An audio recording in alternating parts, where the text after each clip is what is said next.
the Chinook.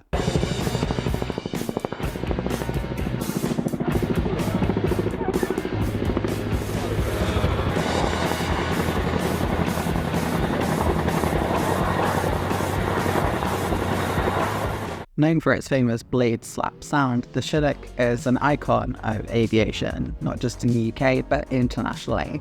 Airfix have released a kit before, but that was actually an Italeri kit, as we'll look at in the kit's section. But this kit is the newest offering from Airfix. In fact, I only received my copy today, or I guess yesterday when you guys see this. I am really excited for this kit. Helicopters never get enough love when it comes to model making, and I always love slightly more unusual subjects. And even though this is a mainstream subject, it's unusual because we don't see a lot of these, especially from a company like Airfix. With a skill level of 3 and you're getting 2 flying hours out of this kit, it seems like a really interesting proposition. So during the course of this video, we'll have a look inside the box, the history of the Chinook with Airfix, my guess, in scale modeling as a whole, and, well, we'll have a decide whether or not I'm going to build this kit as well. I don't really do unboxing videos on their own, but I figured for this one I would. I know that I'm going to want to do this kit justice if I do go ahead and build it, and it's going to take me a while, so I figured why wouldn't I share the inside of the box to everyone so they can make up their own mind as to whether or not they want to spend money on this kit, because it's quite a big kit, and obviously it's a fair investment if you decide you're going to go for it. So with that, let's go have a look inside the box. Firstly, I figured I'd just address the box that this came in. Look how huge this is compared to my hands. Like, oh my gosh. But what can I say? The box art for this kit is absolutely gorgeous. I love it. It's adorable, honestly. Although it doesn't have the action of, say, a World War II box art, it's definitely just really captivating. I love it so much. Now, inside the box, we get quite a few sprues. So there's 2 different screens for this. There's this one, which is the first load of sprues, including the blades and the fuselage, and this set, which is like sort of the inside and what I'm calling the hull sprue, which is just like all the small details, and then the clear parts. Now, you can see the fuselage here. One of the halves, they come in 2 big halves, and these look really nice. The detail is nice, but not too overwhelming. I don't know, it just looks fantastic. Honestly, Airfix have really upped their game, and I'm so glad that we're getting a helicopter with Airfix's new brilliance, like molding and styling, because compared to the models of old, this is such a step up. Of course, the other fuselage half is relatively similar, and we've got cutouts for the doors and for the windows. I'm excited to see what different sort of dropping and transport configurations we get for dioramas for this aircraft. A lot of the inside parts have really nice detailing, including some cabling and sort of the corrugated effect inside, and obviously you can see where the vehicle would go on the ramp as well. Again, I'm really excited to put this kit together, and I can imagine some of the sort of dirty variants that people will do. Now, what is blade slap without some blades? So here are the blades for the 2 mighty rotors on this aircraft, and they look brilliant. Not going to be very hard to detach, and there's not a risk of breakage either, which is always a concern with helicopters, so I'm really glad this looks really nice and easy to put together. Nothing like that, because some helicopters can be really finicky on those blades. The detailing again on sort of the main rotor shaft looks really nice.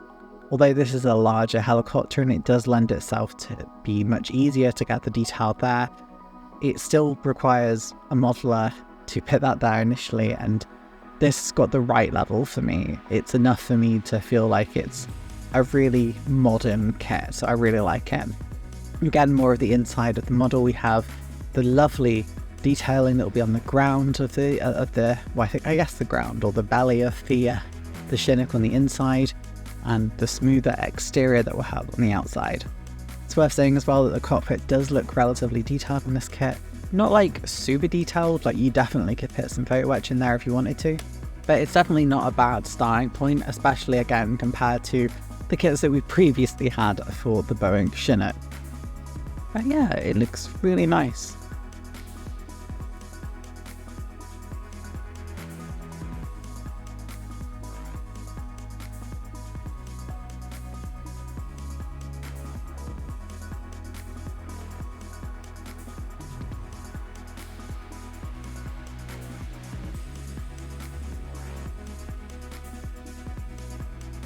I will say the transparencies are phenomenal. I cannot get over how clear these are. I know that there have been people making comments about one of the other more recent Airfix releases, but I think these look amazing. I couldn't really see a scratch on there.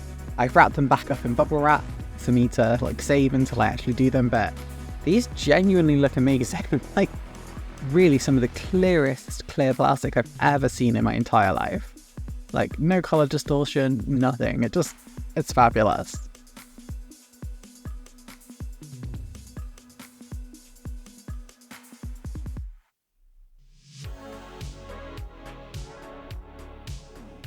This is the aforementioned, what I call the hell sprue, which I guess is suitable because it's H sprue and G sprue. It's not because it's bad, it's just because it's a lot of small details in one place, but I guess this is a really efficient use of spruage.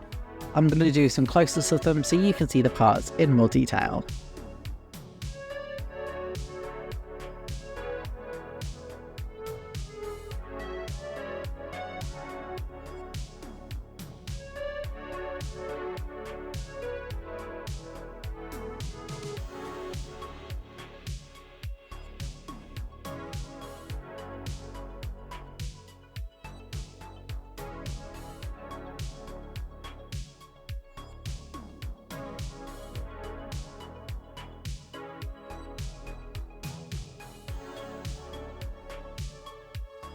As usual, we have cartograph decals, and these are just excellent quality, as I'm sure you would expect from Airfix and cartograph at this point. These will go on like an absolute dream on the kit, and I'm really glad that there's not too many, because that can be really a lot sometimes.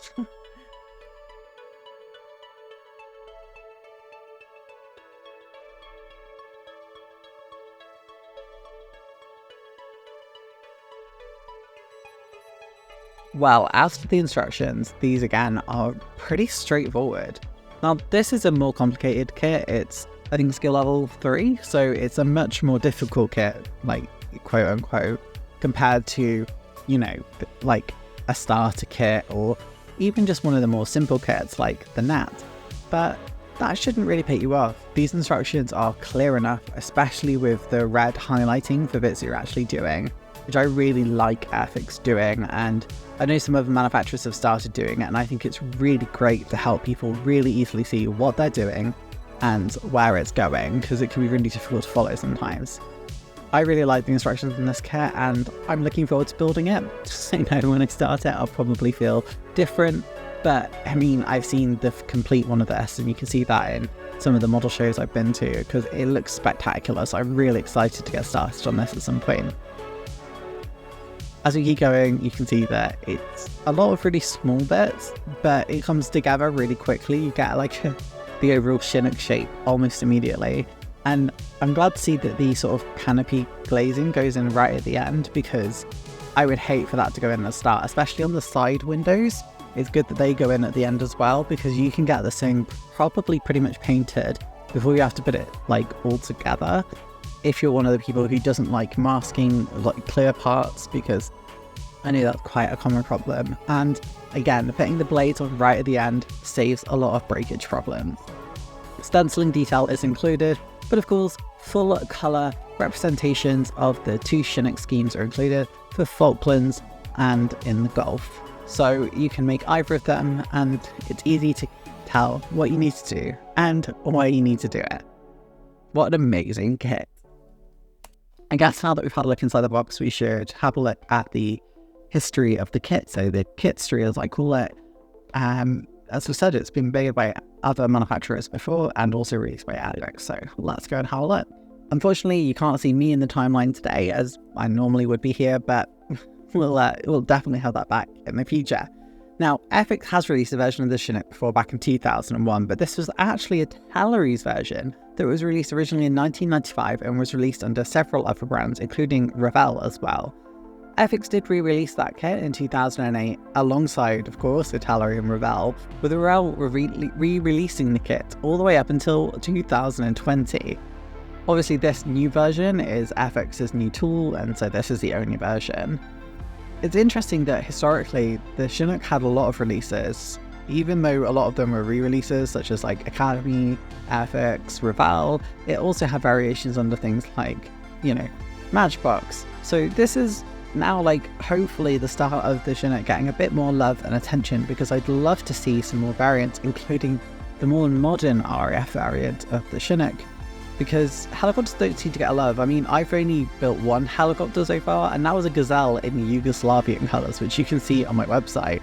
So yeah, I definitely hope to see more helicopters, including something like a Lynx coming from Airfix in the future. Well guys, thank you for joining me for this video. It's been really fun. I want you guys to let me know in the comments if I should make this kit. Like, I'm probably going to make it anyway, but I just want to sort of see if you guys really want me to make it. I'm thinking of doing it in the Vox art scheme, because I think that's my favourite scheme. I really love the blue-grey scheme. Hopefully one day they'll release a more updated version in like the pure green that we have that's common at air shows now. But yeah, I'm really excited to do this kit. Bit of an update for me as well, as I do now have like my hobby space, or it's nearly done, like within the next few days. So I should be getting back on the hobby train and getting back into making models more regularly, which will mean more regular videos. I know it's been a bit of a dry spell for me. I was gonna try and release videos every 2 to 3 weeks, at one point just a month, but it is what it is. As I say, I'm not gonna pressure myself with videos, I'm just gonna do them as and when I can do them. But I am really excited for that, and it should mean that my videos look a bit nicer. In fact, the unboxing for this video was done in that room. It's the first thing I've done in that room. So yeah, hope you guys like it, and well, I will see you in the next video. Bye!